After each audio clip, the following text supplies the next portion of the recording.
I'll do it. I haven't sat down since I left. I went straight to the gym. I hate when you do that. I hate when you do that. The lifestyle. I gotta order that thing you told, the thing Ida sent me about the one to help with the soreness. Oh, glutamine. Gotta get it. All right, we are live. Dane is mic'd up. Oh yeah. Yeah, just want to make sure the left thing. Yeah. You can do a post about like which everybody wants to put up next to order next. Okay. All right, y'all ready? Mic check, look right. How are we on camera? Are we good? You guys are beautiful. Aw. No, I mean like we're all spaced around. Yeah. Spaced out. Yeah. Fortunately, it was cool. Yep. Everything's balanced. Yeah, baby. Sorry, I'm rolling it out. before we go to that, then I'm just gonna make sure that it's like No, I appreciate it. And every time we post something, it's the OSG Summit. Pound OSG Summit. First annual.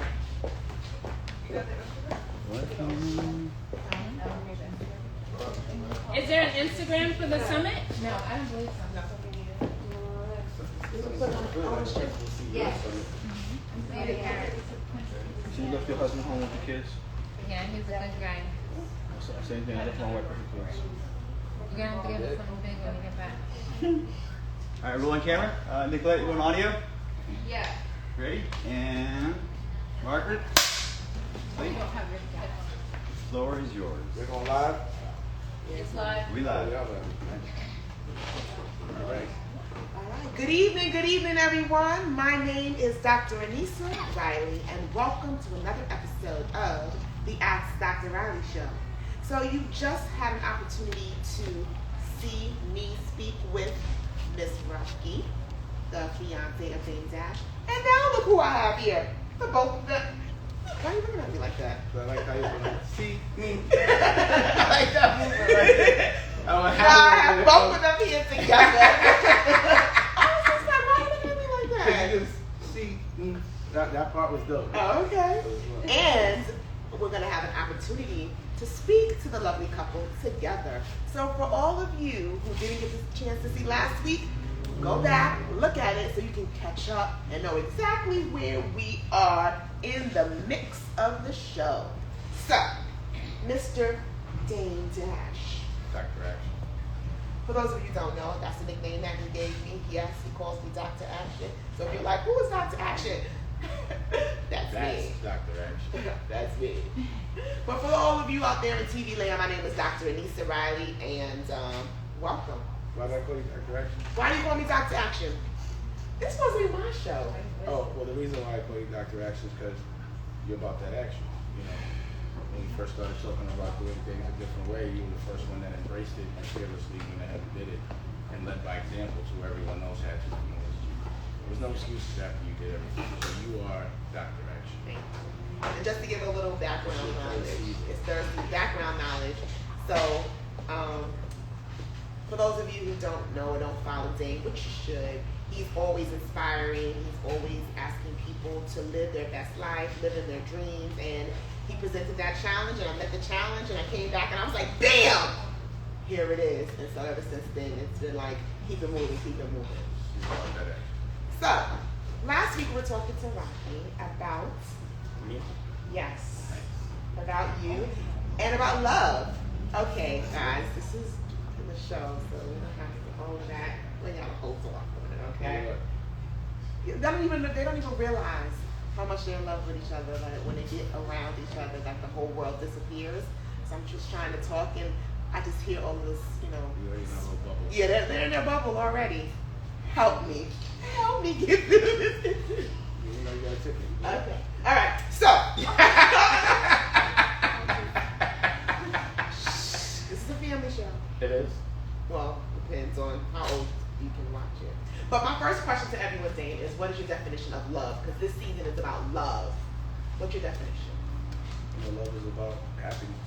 And yeah, I mean that's really how you sum it up. It's just bliss. Love is, you know, caring about others and caring about yourself. Always I say you love yourself so much that you have the ability to love others. You can't love yourself if you don't know how to love others. So, you know, love is something that people have different definitions of. But for me, it's making me and my family very happy. So when you think of this beautiful woman right here, Miss Rocky, what is it about her that makes you happy, to make you say, I love you, babe? So many levels. So many levels. Physically, she drives me nuts.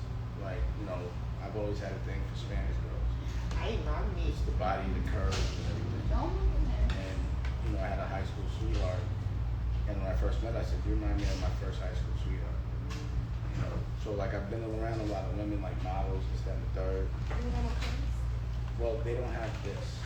You know, so after I've been around women that have been paid a lot of money for their beauty, and then I'm like, this is real beauty. And I also made a decision when I first met her. You don't look good when you wake up. You know, I don't care about how you look at night. I don't care how you look with makeup. Your tuxedo is that body.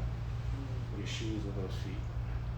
You know, so when you spend time with your woman, it's when she wakes up. It's when she is in her most natural place. So that's what I was looking for, the natural beauty, you know. And aesthetically, that's what, you know, I didn't know she was Spanish. And, you know, because she worked for me, I didn't look, you know, down. But when I found out, I was like, oh shit, it was crazy. And then I was like, oh, you're Spanish, so, you know. So that works out. But then also, like, what was really attractive to her, she's really humble about all the things that she can do at a professional level. Like, she'd rather showcase other people than herself. She'd rather help others, but even before she helped herself back when I first met her. Oh man, that's so. Can I pick it up? Yes, sir. Joint drop break. There you go. That's right. So, you know, when we first started to build our galleries, and there was a collective of a lot of people, she was really genuinely the only person that worked with me that even cared. You know, like when people disrespect me or sue me when they shouldn't, and we just helped them, she would feel just as violated as I did, where the other people would just go and still hang out with the people. You know, we had a big building, DD 172, and she's the only one that would make sure it was clean, and she just took care of everything, you know. And I love the way she would, her relationship with my children. You know what I'm saying? It was a lot of things. Like, you know, she's like, when you think about a girl, you know, I'm a guy that's come from a lot of unrecognized trauma. Yeah. So she's always been like my vacation, my escape from it. Like when she met me, she didn't know who I was. She heard about me because she came to work, but she really didn't understand. And I knew that when I first met her. You don't know who I am, but I knew that. So what I also knew was that she really genuinely liked me. There was no entitlement in our relationship, but she appreciated it. It wasn't like, damn, you gave me something gold, or you doing something gold, it should be platinum. She just was really appreciative of new opportunities and new things. And then what I really loved about her was that, number one, she has great taste. So like she said with music, I have great taste in music.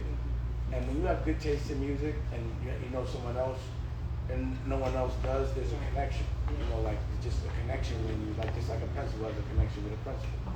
You know, good taste, it's like, oh, I found someone with good taste. And you may be around a lot of people that don't. So you always have that kind of laugh, you know. But what she brought me was culture. So when she would go out, like when she was working with me at first, she was like, after, like I would think that nothing that is going on in the world could possibly be cooler than what I'm doing.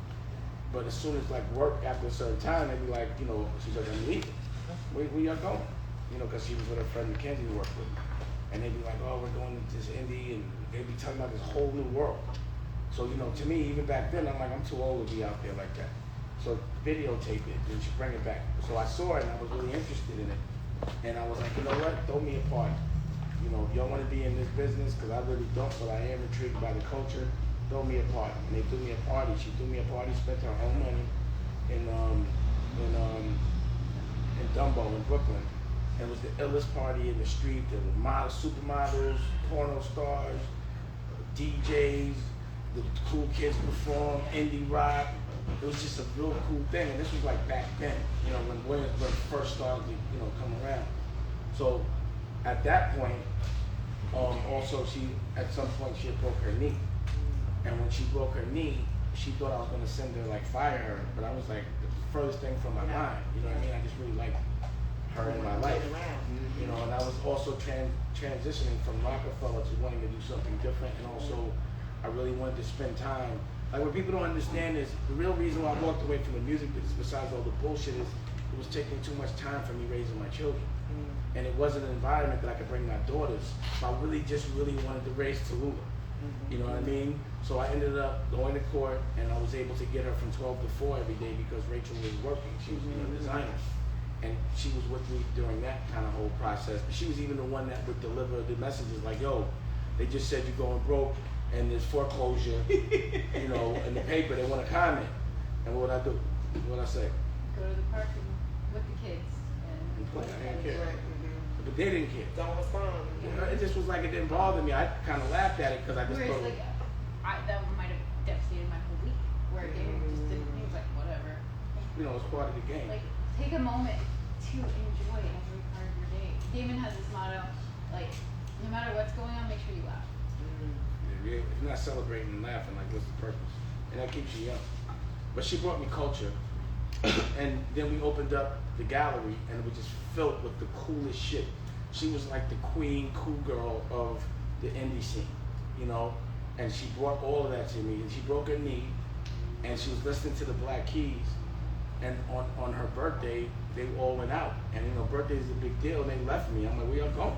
And they were like, we're going to the Black Keys concert. I'm like, what about me? You know, I could get in. Oh, it's sold out. I'm like, yeah. So I didn't go, but I said, call me. And I liked the music, and then doing the Black Rock Project. She introduced me to MGMT when no one knew who they were. Like, I remember her running up to the car. And the thing about Raquel is in her face, you can see how elated she is. Like, when she's happy, like when she talks about it, you can see it in her face. So she walked up, and I just saw that brightness in her face. And she was like, Dane, I want to tell you something about a band I really like. It was the first time she ever had like that kind of conversation with me. And she played it, and it was cool. You know, MGMT went on to be really big. But it turned out, I was working with Jim Jones at the time, and they were on the same label. And they were known to be really snotty, didn't talk to nobody, real mysterious. 2 days later, we're at a concert. I got them fucking doing high fives. I get Jim on a remix. They never did remixes. And it was like my introduction into the indie world. But she did all of that. She recognized it. She had good taste. And because, you know, the energy was right, it just so happened they were on the same label, which was Columbia. You know? And then, you know, going through it, I really found that I was super duper attracted to her, and I really wanted her. She was curving me, like ridiculous. Sorry. Like curvature, you know, and again, she's like, I'm too jealous and da-da-da. And then I was just like, you know, it must be because I'm black. You know what I mean? Because you're Puerto Rican, you know what I mean? And, you know, sometimes old school Puerto Rican, but... So when we worked it out, and she really was interested and made sure, she's like, yo, you got a wife or an ex-wife, and you got children. I'm not getting involved in this until you make sure that you can do everything you can to be a dad to your kids. So she would actually drive me to Rachel's house to say, go work your shit out and make sure. But go, and you know what I mean? And it was just, she was ready to not even be in that relationship with me because she's putting my kids first. So I loved all of that shit. And, you know, and we like to have fun. We kick it. She's like my homegirl she's like it was like a slumber party that just never stopped. You know what I mean? So there it is. And then it's the feet. Above and beyond everything. Let's see those feet again. For those of you who missed last week, we talked about the feet. You have to figure out why the feet are there, but yeah. So yeah, and then again, us fighting to have a child, showing the strength and the resilience there was very impressive. It was like sometimes I would think, sometimes she might panic, whatever, but she showed more strength than like people that are like gangsters, and the resilience and the way she rolled certain things. It was just, no matter what, because she's so strong, I always have to be strong, and cool about it. But just the way she deals with things that she loves and how much she fights for it. And I just knew that, I'd never been in a relationship where I had a child with one of my best friends, with my best friend. I was never able to raise my child. I always had to visit my kids. That's been my fight since she met me. The reason why we were moving around was always because of my children, because I had to be on deck. And she was always ready to come through. Like when my ex-wife was like, I'm moving to LA with my daughters, I just shut everything down and we just broke out.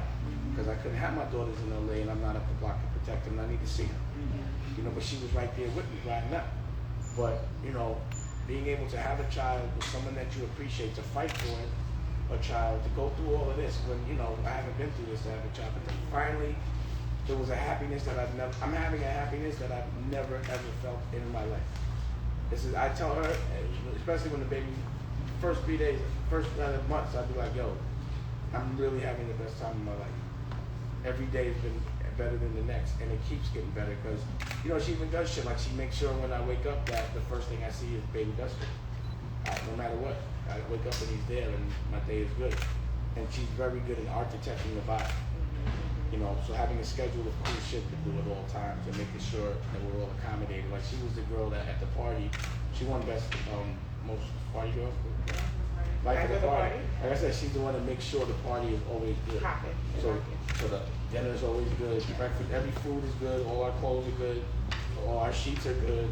She takes very particular attention to the details. You know, like I might want it, but she'll make it happen. I'm like, eventually we're gonna do this. You don't have to tell me that. I'll get it done. Yeah. So we'll have the best bed, best sheets on the bed. Like she knows how to spend the money. She knows how to really digest and marinate life. Like, and then she got Dane Dash, like she pulled the whale. She definitely did. But I never thought that I could be in this kind of relationship. Like it's been a decade, and I was definitely known for not being that guy. Yeah. And now I'm known for being that guy, which is great. But what I do want is for people to see what a healthy relationship looks like. Yeah. What it looks like to be successful and enjoy your love, your woman, your family, being healthy. That should be the cool shit. She's the one that made it cool for me. So I think, you know, I know how it's impacted me. And when I get the plug, I like to pass it. I'm not passing her around. But I will give you, let's be clear. But I will give you the handbook. You know what I mean? Of like when you recognize and something else that was very impressive about her is how she embraced my love for Aaliyah. She's never ever been like, don't talk about it. She's like, talk about it. She's actually looked to her for help. Like, there's been certain situations where Aaliyah, like somebody might say something that might not be complimentary, and Rocky would protect her. Like, nah, we don't fuck with Homeboy because of whatever. Like somebody might ask. Like one day we were like with this girl, she's like, you get the new Homeboy record? I'm not gonna say his name. And she was like, you don't fuck with him. And like lightning strike right there. And then another day, sideways. Wow. And another day we were in upstate New York, and all of a sudden these white butterflies just start flying all over Rocky like no something. I got pictures of it. I mean, I can show it to you. And then later on we were talking to, you know, an angel whisperer, and they actually referenced both of those situations. Aaliyah, and it was like Aaliyah picked her, she's the one. And what people don't really understand is a lot of the similarities that I loved about Aaliyah, she has a lot of them because Aaliyah wasn't what people expected. You know, there was a sense of confidence, but without making people feel intimidated. You know what I mean? And Rocky does that. Like, no, everyone really never feel like Rocky's never that girl that she thinks she all that. Never that. You know what I mean? It's always a humbleness with all the beautiful things that she does, and that's what Aaliyah had. You know what I mean? And then sometimes, like one time we were in the barn when we were in North Carolina, and I had never watched Aaliyah's last movie. It was too painful for me. You know what I mean? I never watched it, and it came on. And Rocky was like, nah, you gotta watch it. And for some reason, she just knocked out. She just left me alone with Aaliyah. That was crazy. Right? I was like, she's like, I don't know how, I just knocked out. And I watched the movie, and it was crazy, but it was like I didn't have the strength to watch it without it. Because I had to be in love to watch someone that I love. You know, it's like, it's easier for us to talk about losing a child or, you know, a pregnancy now that we have one. Yeah. You know, so also what I was able to do because of Aaliyah, the first time I was in love, was recognize what in love feels like. So I was like, oh shit, that was that feeling. I never thought I'd get it again. Yeah. And I got it. Now I'm like, we're doing everything together. You can't go nowhere. You know what I'm saying? You see, I'll be like, nah, we going. And I want to spend every second with her. So I've architected my life, and we've architected our life where we work together every day. We work out together every day. We swim together every day. We eat together every day. I take a shit, she takes a shit right there, and we, you know what I mean? Together, not on the same boat, but we have to every day. You look right at each other. Every day, you know what I mean? You can feel it just sitting here right now. Like you can feel the energy. You can feel the love. Like you can tell that you guys really, really enjoy one another. And when you talk about it, and this is something I said to you last week on the show, was that your face lit up when you talked about him. And now he's talking about you and your face is lighting up again. Like, lighting that face up. Oh, That's okay. right. And you know, and really, I'm gonna tell guys how to really Yeah, I think that's key. have this Hey guys, relationship. I'm running out of cards. Okay, how many times more time? You guys wrap up in like 5? How long have you been talking? I don't know if I have the time yet. 18 minutes. How long you showed you? No, it's really 30, but Okay. it's still 22. That's good. Where is it? Thank you. So we got the intro. And focus So- on when you're talking Okay. there, because the battery. Yeah, this is your close-up right Yeah. now. Okay. Yep. So what was the last thing we were talking about? How you light up her face. Something else. You're talking about men. Oh, so what I'm gonna tell you how to do it. Oh yeah, the men. That's right. So guys, listen up. The man himself is gonna tell you how to do it. What she told you was she met me and saw me in my most devilish state. Like when I'm running around, the pressure on girls, making them walk in the walls. She knows. You said walk is a walk. Yeah, it's okay. I have stats for that. Like I know, I'm like, watch me make this girl walk in the wall, say something back, happens all the time. And because she's done it, bump heads, the whole nine. But she loves, yes. So she loves, because she knows how that pressure feels, to watch other people and how they deal with it. So she loves that part of me, and she also appreciates the fact that I love women. You know what I mean? And to keep women around me. And we've always been real honest about that. And so I've never had to put a code on my phone.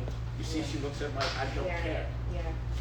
You know, and like, you know, in the perfect world, and I'm not saying it happened, but it's like, yo, somebody, I'm not doing nothing without. So if a girl likes me, she got to put an application with homie. You know what I'm saying? And you know, she's really very selective. You know what I mean? But at least I'd be like, yo, like literally, real top choice girls that people know Yeah. have come at me, like in the city, and I'd be like, all right, come with me. And they have to sit and talk to Rocky, and some be mad, but some respect it. Yeah. But I'd be like, yo, I ain't gonna violate my best friend. Yeah. You know what I That's mean? key. That's the one key. thing, you don't lie to your best friend. Yeah. And if you do, that's not your best friend. Yeah. Only, you know, you're not the police. So I'm like, yo, if you know who I am, and I tell you who I am, then I don't want to be burnt for it. But I'm never gonna disrespect you and lie to you. But she's always been like, but there's a certain tolerance of honesty I'm not gonna be having out of you. It's always, even your honesty better be respectful, or else I'm not gonna give you all that love. You know, we lived in a, I'll tell you something real quick. A little love story before the cars. So we moved from Carmel. We all lived on like a compound in upstate New York, and it was an hour and a half from New York, from Manhattan. But you know, we loved it so much we kept going back and forth. But then it got crazy, and this is before we were together. So, but I was getting out ahead of me. So she was like, well, basically, kind of. So she was like, all right, well, I want to get a crib when you get your crib, so we'll get you your crib first. So she got a studio in a dope ass spot, and I moved in. I never got my crib. You know what I'm saying? I was like, The setup. right? But it was the best. It was a year that I lived in a studio apartment with a dog, and I had the time of my life. Because what she made me, what I was able to do was just be normal.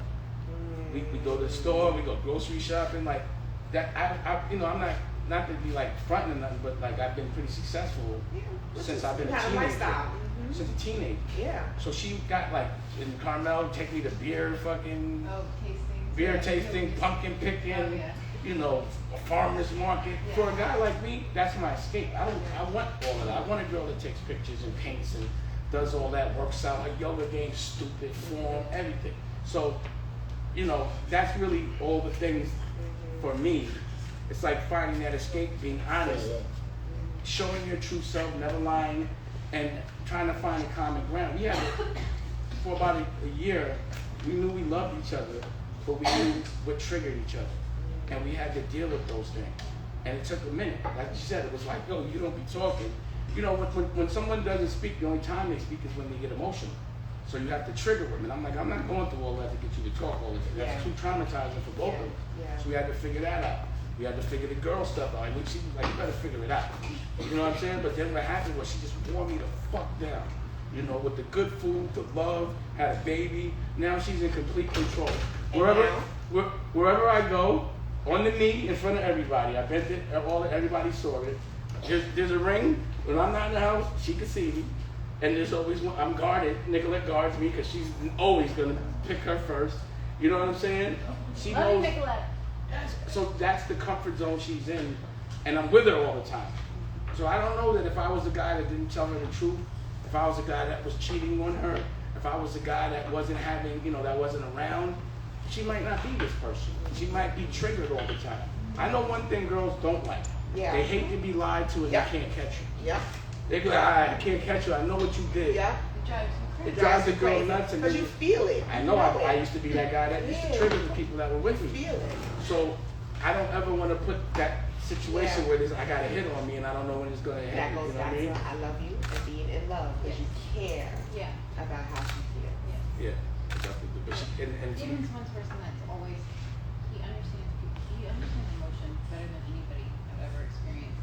And so he can analyze his emotions and your emotions at the same time before I can even understand my own emotions. He knows, he's like, I just think he's just lived a lot of different lives. And Damon does enjoy like experience in life. Like, okay, I want to do this, I want to learn how to do these things. So he can like, any type of person he meets, he can relate to them in some sort of way.